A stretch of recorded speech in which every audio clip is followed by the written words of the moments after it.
परिणाम होतोय?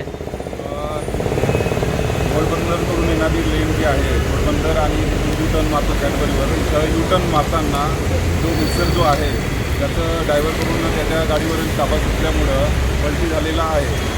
तर याच्यामध्ये हे सुमारे 5 वाजेच्या सुमारास हा प्रकार झालेला आहे. तरी लवकरात लवकर वाहतूक थोडीशी जाम झालेली होती, कोंडी झाली होती, परंतु ती तात्काळ आम्ही इथं स्पॉटवर पोहोचून ती वाहतूक नियमन व्यवस्थित केलेलं आहे. आता कोणताही प्रॉब्लेम नाही आहे. आता ते लवकर क्रेन बोलवण्यात आलेली आहे. त्याच्यामध्ये मोठी हादराची आहे त्याच्याने होणार नाही, तर मोबाईल क्रेन आहे त्याच्याने हे जे आहे बल्गर जो आहे तो उचलता येईल, कारण त्याच्यामध्ये जवळपास 65 टन माल आहे. त्यामुळं मोठी क्रेन लागेल. लवकरात लवकर सुस्थितीत करून घेणार आहोत. तरी साधारण किती वेळ लागू शकतो हा टँकर साईडला करण्यासाठी? साधारण 1 तास तरी लागायला पाहिजे, कारण क्रेन आल्यानंतर ती सेटिंग करायला जास्त वेळ लागतो. त्यामुळे त्यावेळेस ते पूर्ण ट्रॉफिक थांबवून पुढील जे आहे वाहतूक नियमन करण्याचं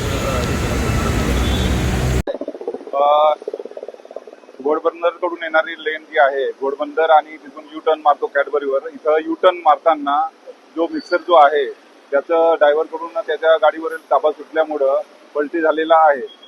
तर याच्यामध्ये हे सुमारे 5 वाजेच्या सुमारास हा प्रकार झालेला आहे. तरी लवकरात लवकर वाहतूक थोडीशी जाम झालेली होती, कोंडी झाली होती, परंतु ती तात्काळ आम्ही इथं स्पॉटवर पोहोचून ती वाहतूक नियमन व्यवस्थित केलेलं आहे. आता कोणताही प्रॉब्लेम नाही आहे.